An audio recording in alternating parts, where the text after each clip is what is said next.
Pour ou contre le sexe au bureau? Ben pour, mais à fond pour, parce que globalement, les gens n'ont pas. Enfin, je veux dire, moi le premier, on a quand même tous des vies sexuelles qui sont très très en deçà de ce qu'on voudrait. Si on peut multiplier les lieux où du sexe soit possible, alors là, moi, allons-y, bureau, sous le bureau, au-dessus du bureau, partout. Du sexe entre égaux au bureau, ouais. Je dis ça, j'ai pas de bureau. Mais... Pour ou contre les sextos? Ouais, les sextos, donc les textos un peu sexuels, super pour, hein, je pense que c'est pareil, ça a étendu le domaine de l'érotisme. Il y a quelque chose de très érotique en plus dans la langue. Enfin, le sexe a toujours beaucoup passé par la langue, enfin, pas simplement, je dirais, au sens concret du terme, mais par les mots. On sait très bien qu'il y a un pouvoir incroyablement érogène des mots sexuels. Et donc, du coup, les sextos, oui, moi, je dois dire que j'en ai reçu un dans ma vie. Il m'a fait un petit peu. Je l'ai gardé. Enfin, je le relis de temps en temps pour m'émoustiller un petit peu. Pour ou contre la drague sur les réseaux sociaux? Totalement pour. Moi, je la pratique pas beaucoup parce que je suis un vieux schnock de 42 ans, donc je suis pas très réseau social ou sociaux. Mais en revanche, ouais, je pense que ces outils-là ont très largement, par exemple, ça a été la chance des timides quand même. On n'oublie jamais. Tous les outils qui nous permettent de rendre la vie plus légère sont des outils bons à prendre. Pour vous, un mec sexy, c'est moi, hein, essentiellement. Mais j'en vois pas beaucoup d'autres, en fait. Peut-être Brad Pitt.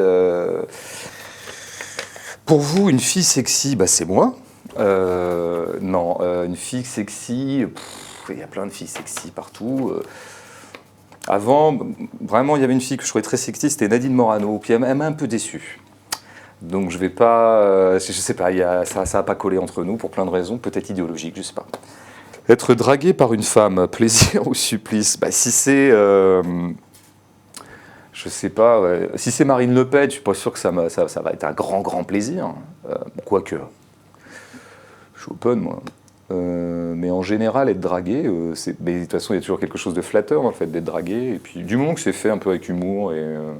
Mais moi, je suis très peu dragué. Donc, je peux pas vraiment en parler, parce que souvent, je fais peur aux gens. Être dragué par un homme, plaisir ou supplice? Ah, c'est marrant, parce qu'on en parlait avec des potes il y a pas longtemps. Moi, j'ai toujours bien aimé être dragué par les hommes. Quand j'avais un peu de succès avec les hommes, quand j'avais 18 ans, parce que j'étais un peu éphèbe, j'avais vraiment encore moins de poils qu'avant. J'étais un peu efféminé, pas efféminé, mais disons que j'ai pas vraiment de signes de virilité ostentatoire, quoi. Et donc j'étais pas mal dragué et j'aimais bien. Je trouvais ça très flatteur. Peut-on encore draguer sans coucher? Ah bah oui, ça de fait. C'est-à-dire que la drague, comme la drague rate à peu près à tous les coups, en général, elle n'est pas soldée par du sexe. Mais on peut très bien...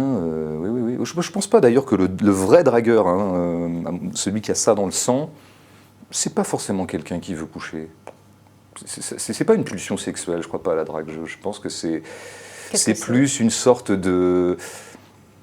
d'esthétique. Enfin, je sais pas. C'est le moment même de la drague qui plaît au dragueur, je crois. Et éventuellement, si ça peut aboutir à certaines choses un peu sympas, genre toucher des corps et les pratiquer, ça, oui.